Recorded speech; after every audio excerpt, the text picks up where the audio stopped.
Assalamualaikum warahmatullahi wabarakatuh. Perkenalkan, nama saya Rizka Intan Indarti, NIM 24014200005, Pendidikan Seni Rupa. Di sini saya akan membahas estetika postmodern dalam film Pikai. Postmodern ialah ungkapan sebagai suatu istilah untuk menggambarkan sesuatu yang telah ditinggalkan. Dalam karya seni rupa sudah tidak lagi mementingkan persoalan isme dalam aliran modernisme. Pada film Pikai ini, dia tidak mementingkan sifat modernisme. Sebagai contoh, pada saat Pikai ini hadir ke bumi dan dia tidak memakai selai kain. Di planetnya mereka hidup tanpa busana. Ketika Pikai datang ke bumi, dia dianggap aneh oleh manusia karena tidak bisa berbicara, tidak mengenakan pakaian, dan sifatnya yang dapat dikatakan aneh. Berikut ini merupakan salah satu cuplikan dari film Pikai. Saat itu dasar keilmuan sudah mapan, seperti bangunan, sejarah, dan pengetahuan lainnya. Saat Pikai ini turun di bumi, dia membawa sebuah kalung, dan kemudian kalung itu hilang.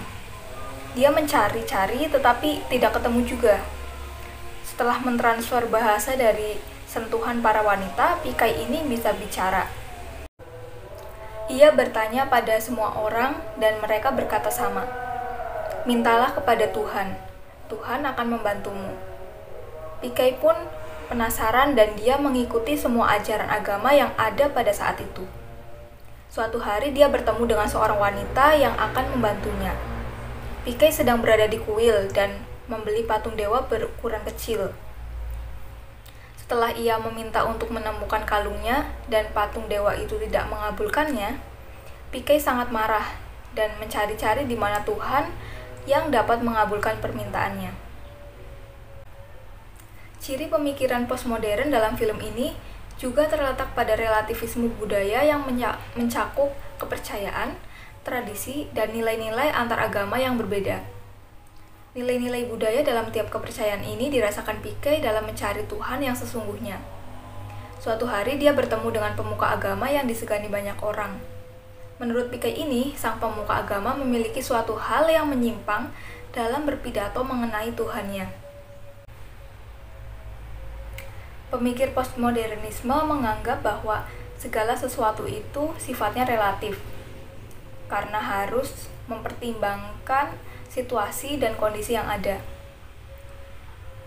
Begitu pula pemikiran Pikai ini, bahwa ajaran yang disampaikan Tapaswi itu salah sambung.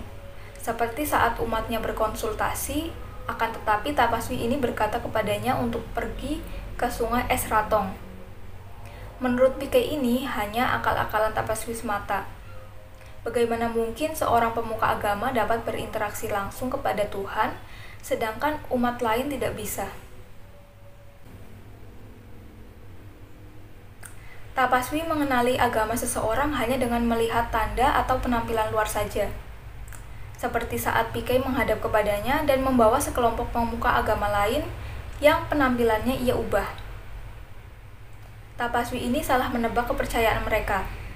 Karena sudah merasa malu, Tapaswi menghentikan pertemuan itu dan mengusir Pikai dari ruangan. Pertemuan Pikai dengan Tapaswi ini disiarkan secara langsung di TV, dan mereka membuat perjanjian. Ketika ramalan Tapaswi mengenai Jagu atau wanita yang bertemu Pikai di kuil ini dan kekasihnya yang dulu ini benar, maka Pikai harus mencium kakinya. Sebaliknya, jika Pikai ini benar, maka Tapaswi harus mengembalikan kalungnya. Pikai menjelaskan bahwa ketika Jagu membaca surat untuk jangan menghubunginya lagi, itu bukan untuk dia. Pikai berpikir bahwa di surat itu tidak ada nama yang ditujukan kepada Jagu. Itu mungkin saja untuk wanita yang membawa kucing, dan surat itu sampai pada penerima yang salah.